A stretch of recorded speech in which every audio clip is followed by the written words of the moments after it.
The Backrooms Files is a fictional archive documenting no-clipping events, missing persons, classified investigations, and recovered evidence connected to the backrooms. The series covers entry zones, backrooms levels, entities, survivor accounts, expeditions, recovered artifacts, and the formation of async as it investigates, explores, and attempts to understand the endless labyrinth beyond reality. Samuel Bright, a 42-year-old traveler, disappeared in 1960 while staying at a roadside motel in Nevada along a quiet, sparsely used highway.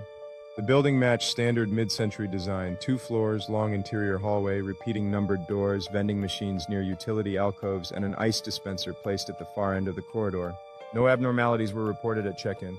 Samuel arrived alone at approximately 9:14 p.m. and requested a room near the middle of the second-floor hallway. The clerk reported nothing unusual about his behavior. He was last seen leaving his room at around 10:03 p.m. to get ice. He never returned. At first, the hallway functioned normally. However, guests later described a faint electrical hum from the fluorescent lighting, more uniform and persistent than expected. Several also noted the corridor felt slightly longer than typical motel layouts, though no one initially confirmed anything objectively wrong. Samuel was observed walking toward the ice machine at the end of the hallway. After that point, accounts diverge into anomalies. The first confirmed irregularity occurred when Samuel reached the corridor's end. Instead of a wall or vending alcove, the hallway continued. The same carpet pattern extended forward without interruption, and identical room doors repeated at consistent intervals, removing any reliable sense of distance. He continued. Guests later reported hearing footsteps passing their doors repeatedly over extended periods, as though someone was walking back and forth in front of them without ever stopping or reaching a destination. Samuel attempted to return to his room. However, the corridor no longer shortened when retraced. Distance remained constant regardless of direction, as if the hallway preserved its length independent of movement.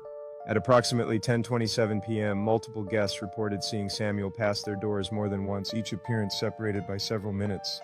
Each time he appeared increasingly focused, scanning the hallway as though verifying whether it had changed. The lighting began to shift subtly. Fluorescent fixtures did not flicker individually but dimmed and brightened in synchronized waves across the entire corridor. The hum deepened into a continuous unified tone rather than separate electrical sources. Samuel eventually reached what should have been the stairwell exit.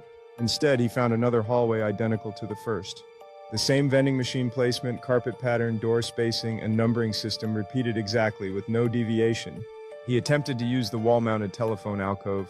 The line was active, but instead of connecting to the front desk, it produced layered static and intermittent mechanical clicking. Nearby guests reported hearing Samuel speaking into the receiver, though no clear dialogue could be understood. Shortly afterward, the structure appeared to shift more dramatically.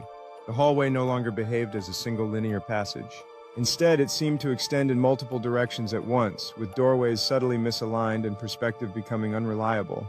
Some guests later described it as larger than the building could possibly contain. Samuel's final confirmed sighting occurred at approximately 10:41 p.m.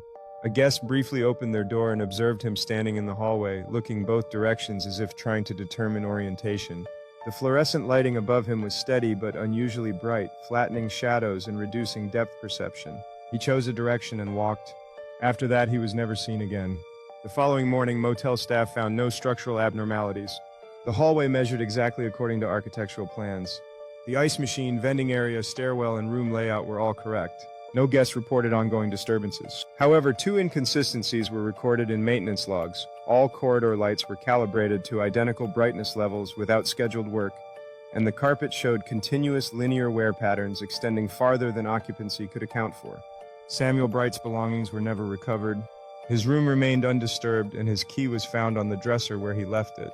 Later reports from other roadside motels in the region describe similar patterns: corridors that feel longer than their physical dimensions, vending machines that appear farther away after each attempt to reach them, and repeating door sequences inconsistent with architecture. Samuel Bright was never located. This case was later grouped with earlier incidents as part of an emerging pattern of spatial recursion anomalies. Ordinary interior environments behaving as if extended, duplicated, or rewritten beyond physical constraint, later informally associated with early backrooms class phenomena.